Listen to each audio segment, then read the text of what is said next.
The most distinctive landmarks in the King's Cross area must surely be the magnificent railway stations of St Pancras and King's Cross itself.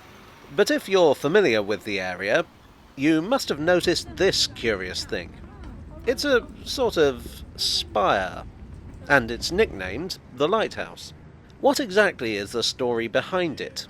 Well, obviously it's not a real lighthouse.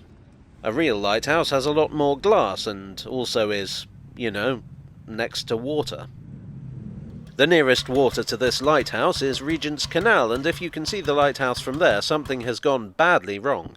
No one seems to know exactly when it was built, with dates of 1875 and 1884 mentioned in records.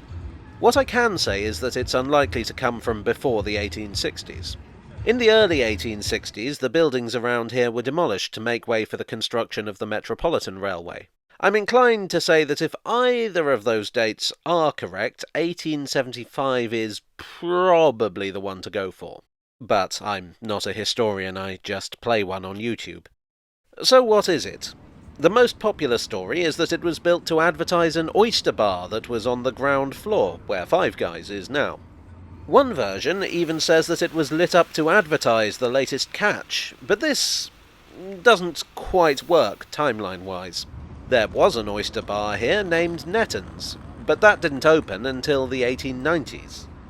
I think, to be honest, people are barking up the wrong tree with the lighthouse connection.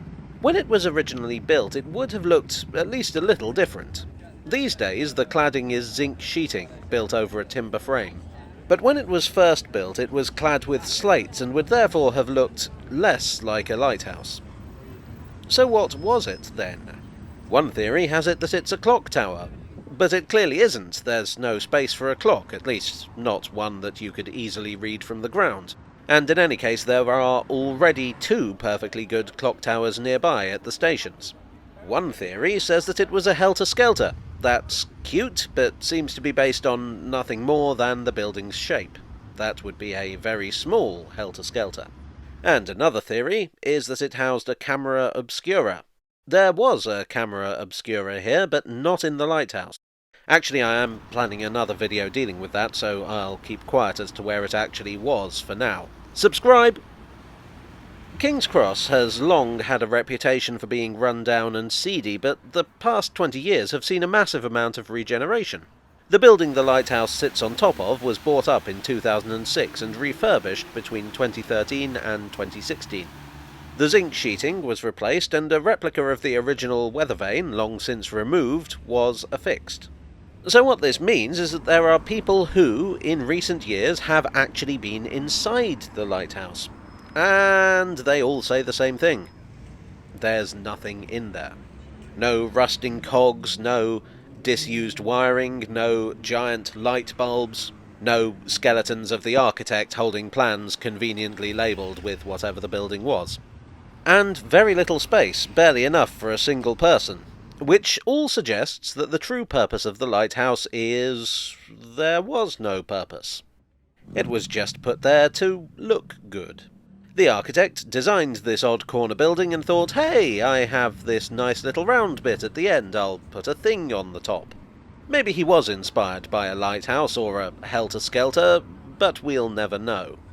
So in the absence of any evidence to the contrary, I think this is our answer.